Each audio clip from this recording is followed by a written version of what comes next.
Hello, this is Michèle at Jasami Publishing, and it is our second podcast for the Jasami Bookworm podcast. And today I'm very excited. We are in the beautiful city of Edinburgh with the castle in our sights, and we're right at St. John's, right next to the cemetery. And the reason it is we're meeting here is some of our interns are leaving us. They've had their term with us, and we just wanted to have a chat so you all know how they've enjoyed working with us, but what their plans are. So I guess I'd like to introduce each one of them. Amy Young, and we have Caitlin Flowers and Julie Agar. Amy and Caitlin are both from Napier University, and Julie is visiting us from Toulon. And we'll visit about that in a moment. So the first question I'd like to ask you is how you ended up in Napier University. Yes, so I did my undergraduate degree in Dundee, and I did English. And then from that, I knew I wanted to get into publishing, so I was having a look around at courses. And Napier seemed like it had a really good publishing course. Really good in-depth knowledge of the industry and experience, and I love the city of Edinburgh, so it seemed like an obvious choice to come here. Excellent, thank you, Amy. What about you, Caitlin? Kind of a similar story, actually. I did my undergrad in Aberystwyth in Wales, and it was in English, and one of my course mates in undergrad did this exact course back in 2017, and she was raving about it. She loved it. She ended up in a publishing job from the experiences it gave. So me, having known that I wanted to get into publishing, decided to follow suit. And I've been to Edinburgh once before, fell in love with it, knew I wanted to come back. Excellent. Now, Julie, you've come from a little further afield. Please say the university. I came from the University of Toulon in France, in the south of France. And in my course, I had to do an internship, and that's how I ended up with Jasami. And excellent. Well, I welcomed all of you, and you've done great work. So I guess, now the internship in publishing is because that's your degree. So at this point in time, Amy, are you considering a career in publishing? Yeah, definitely. It's kind of been my goal since I started the course, and since doing it, I know it is what I want to do. I think in particular I'm leaning towards editorial, and the internship at Jasami has definitely proved that to me. That's what I want to do. Excellent. And Caitlin, what about you? Absolutely. I am the type of person, if I love something, I become slightly obsessed with it and decide that I want to know how it's made and everything, hence why I went into publishing, because I love books. I wanted to know what went into making what I loved. So I decided to go into this course, and with no idea what in the field I wanted to do. So luckily with the internship at Jasami, it gave me a really good idea of what selling rights and stuff like that were, because I hadn't had any experience. And yeah, I can gladly say I've really enjoyed it. Excellent. And Julie, you've done something a little bit different with the internship. What have you engaged in? So mainly I was doing translating. I translated a children's book from English to French, and also Journeys with Joy, and that was really a big pleasure. I did not know that I was gonna enjoy doing translation that much, and actually now it is really something I would like to do in the future. Excellent. And that's one thing that we hope comes out of it with Jasami and the internships that we offer, is that you will get the experience, and at least it will tell you if you want to take it further or you don't. So now the next bit is a little bit, it doesn't have to do with the book world, but it can be. Amy, who in your life has inspired you most for proceeding with your life? It's maybe a bit of a cheesy answer, but I would say my mum. She's very independent, so I've always looked up to her for that. Definitely career-wise, she's a nurse in the NHS, and I've seen as I've grown up like how passionate she is about it, how much she loves her job, and I've always wanted to have that. So I decided to follow my passions of reading and publishing, and hopefully get a career in that. Excellent, that's wonderful. Caitlin, who has inspired you? I feel like I'm copying you now, but yeah, I was definitely thinking my mum as well. We've had a lot of terrible times with the family, and she's been a rock through everything, every little thing that ever happens, good, bad, whatever it is, she's always there, she's always happy. In her career, with me and my brother, and everything that I've ever thrown at her, she's just come right back and supported me. So it's been difficult, but she's been fantastic. So she's always going to be my hero to me. Oh, that's excellent. That's wonderful when you have that. And who's inspired you so much, Julie? Well, I really feel that I am not original at all, but my mother, she's always been the most supportive person in my life, and she always pushed me out of my comfort zone, because I'm usually the type of person to say, oh, I want to do it, but I don't know, I'm scared, and I found a million reasons not to, and she found a million reasons why I should do it. So she's always pushing me to go beyond everything, and that's why I think I will always ask her, like, if I have a decision to make, because she will be the one to guide me in the right direction. Moms do prove to be an inspiration. I have to say that my mom also, I know I didn't get asked the question, but I have to admit my mom was an inspiration in my life. She went through the war here. She was very independent and stubborn, and that was great. I have to say I also got it from my dad in a different kind of way. So now the two projects you worked on, Amy, for editing was Charlie and Lola, A Tale of Two Squirrels, and Lucky and His Wonderful Airship. Now, what were the differences in them, and was one more difficult, one easier? They're both easy. The difference in the stories, what did you think about the editing? Yeah, so I hadn't had much experience in children's publishing before, so it was a really good introduction to that. Working on Charlie and Lola, I absolutely loved. It's such a gorgeous story. Squirrels are so cute. So I really enjoyed getting to know them and the way the author writes.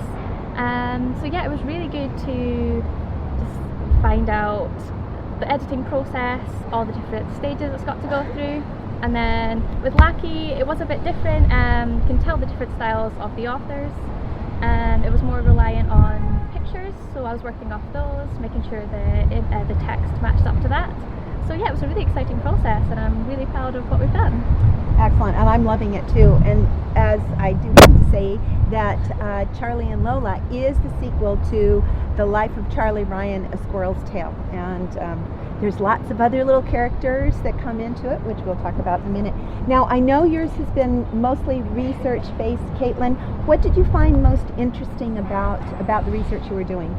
Probably how many avenues you can take with selling rights. For example, a lot of people in different companies and how much they offer, to be fair.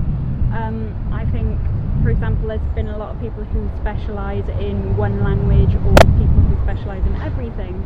And it's been really interesting to approach them and see what their sort of specialities are, what their favourite parts are, and also what countries and how they deal with selling rights themselves. So, for example, what markets adhere to different selling rights and how it's best to approach those sort of people. So it's not just one straightforward thing to sell. You always have to take in so much more than I thought you did.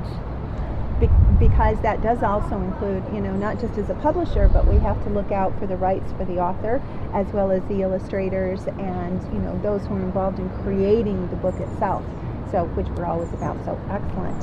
So the challenging bit for translating, was there a challenge, or? Yes, definitely there were some challenges. It's specifically with the puns, the play on words, and the jokes, because so many are based on the words, but the meaning differs when you go from one language to another, and some idiomatic expression as well that we have and you don't, and vice versa. And that's where the challenging one is, finding how to deliver the same meaning and the same sense of humor, but in different words. But I have to say that was a challenge, but it was really fun because I got to research, and it inspired me to read more in French, actually, because I realized how much I was focused on the English language and reading in English, and that I was lacking in French, actually. Well, the reason Jasami has selected interns who are, it's their their own culture, their own language, is that it is also a cultural translation, because you have the understanding of it. It's not just translating the words themselves, but it's about changing it culturally and getting the context of the story. And that's been huge, and I know that's wonderful. So on to another question, but this isn't book related necessarily. So we'll start with you, Caitlin, just to mix it up a little bit. What was a most significant event in life that's occurred that you're most proud of? There's a sterling moment that you're really proud of. Tell us, please. I don't know if this is going to sound cheesy as well, but I used to be an incredibly shy child, and I wouldn't get out my comfort zone. I wouldn't really do anything that I wasn't already completely and utterly sure of, and that included just researching everything, making sure that I'd be fine and everything like that. And then out of the blue I decided to go to an undergrad where I knew no one. So that definitely made me really proud, and it's made me the person I am today, because I just disregarded all my crutches and I just went somewhere that I hadn't been before, that I didn't know anyone, and it's pushed me to do a lot more in the future that I can be confident of and proud of, that I wouldn't have done before. Excellent. It's wonderful to experience, and sometimes it's not just one significant event, but it can be a decision that you make that has, repercussions across the rest of your life. Yes. I think that's a wonderful new attitude, and creates a new outlook on life. Yeah. So Amy, tell us about yours. What's the significant event? I have a very similar answer actually. Doing my undergrad, I would say I'm very proud that I got that done. Wasn't the easiest, had to finish off during the pandemic, which had its challenges, but no, I'm really proud that I managed to do that, and then go on and do a master's, which I didn't expect I'd do, and do when I was doing my undergrad. I didn't think I'd keep going, but no, I'm really glad I did, and I'm proud of where I've got to today. And that's to be admired as well, because you don't know, we can't live our whole life, in the next 10 minutes and make decisions that will be 10 years down the road. Sometimes it has to come upon you, and that sounds like a fantastic decision that you both have made. Julie, tell us what yours is. I think something that I'm really proud of is that I learned English mostly by myself, on my own, and when I decided that I really wanted to explore more of all the English culture, and when I went for a full year when I was 17 in the United States, and I went alone without anyone, and I just stayed there for a year, and that whole experience really marked me, and I was so young and I grew up so fast after that, and I learned English, and the English language brought me so much, because it brought me this internship. I had been in Canada before, and thanks to that I had also an experience working, and really that opened so many doors, and that's something I'm really proud of, is that now I am able to explore the world because I know another language, and English mostly, and I can do so many things now, and I am really proud of that. Excellent, and that's wonderful. Exploring the world also brings an understanding of different people, not just the languages, but the cultures themselves, and I think that it also broadens our horizons as well. So now that it's a beautiful June day and summer's before us and the sunshine is gorgeous, Caitlin, what plans do you have for the summer? I've got plans actually in about August, September to go to Italy with my boyfriend, so that'll be lovely. Going to Rome, then down to Naples and Sorrento. So I can't wait for that. If there's an extra lump, don't kick it, it'll be me. You can get in my suitcase, it's fine. Amy, what adventure is in store for you? End of August, I'm going to Mallorca for a week with my family. My grandma's taking us all away, so that should be a lovely time. And then up until then, though, it'll just be working on my dissertation, which is not so fun, but got the holiday to look forward to. Just have to hope for more sunny days and get out and Exactly. ride it in there. And Julie, what adventure do you have planned? Well, the only adventure I have planned is when I leave Glasgow, I'm actually coming back a year after, a week after, and I'm coming here for a concert, and that's it.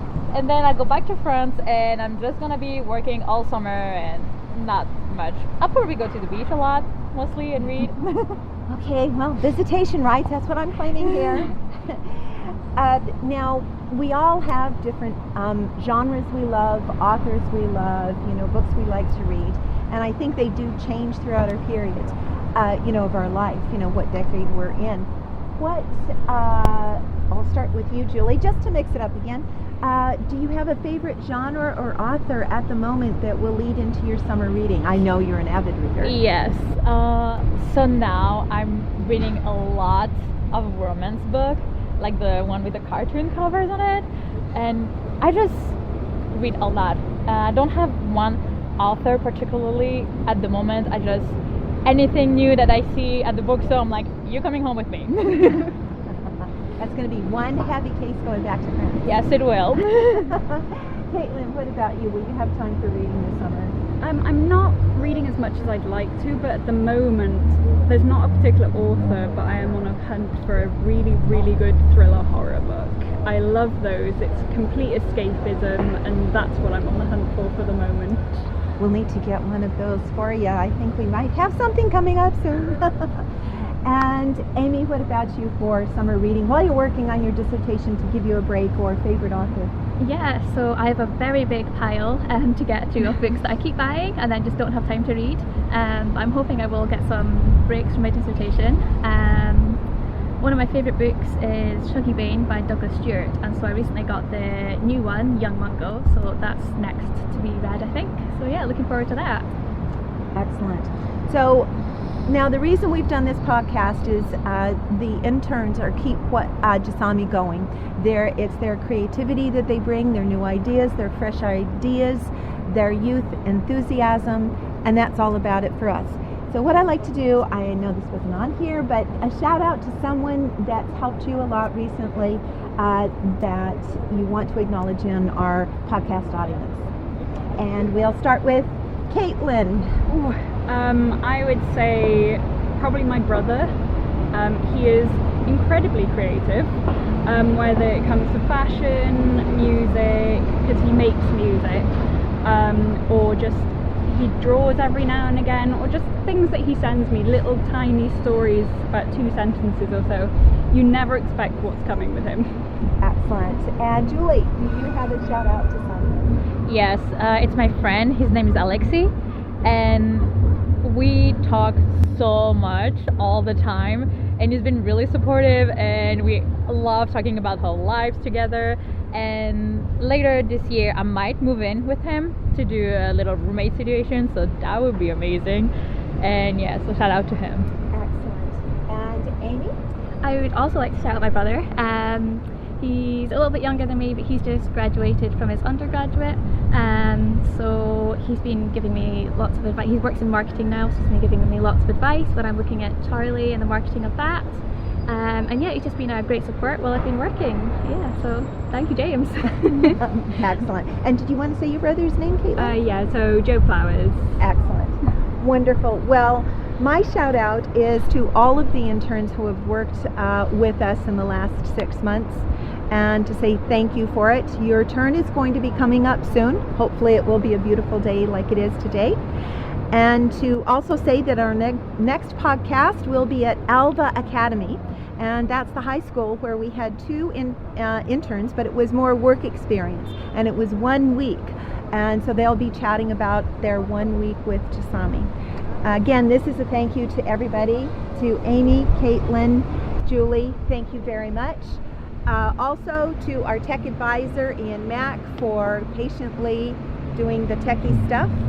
Now what I'd like to do is, this is Michèle from Jasami Publishing at Jasami Bookworm Podcast, and we look forward to hearing from our audience. So what I'd like you to do is info@jasamipublishingltd.com. If there's a podcast you'd like to hear about, someone you want to suggest, we're into interviews in all things book related. So it's not just about us. It's all things book related. I wanted to be sure and mention my shout out. I'll as well as Ian Mack, but is especially to Avril Gray at Napier University. It's through working with her and the communications that go on, it's so valuable for the interns that we have come into us from Napier University. So again, my shout out, thank you Avril for all you've done for us, and we look forward to continuing our relationship into the future. One last and final thought, we said it at the beginning, we are live, so if you hear any strange sounds, it's because we're not hunkered away, we're out in the real world, which we're loving right now. So thank you again, Jasami Bookworm Podcast. So we have to say our goodbyes. I will say cheerio because I don't like the word goodbye. We'll say cheerio to Amy. Goodbye. We'll say cheerio to Julie. Au revoir. We'll say cheerio to Caitlin. Goeiedag. So we have it in Dundee, French, and Welsh, and then just the little Canuck that's right here.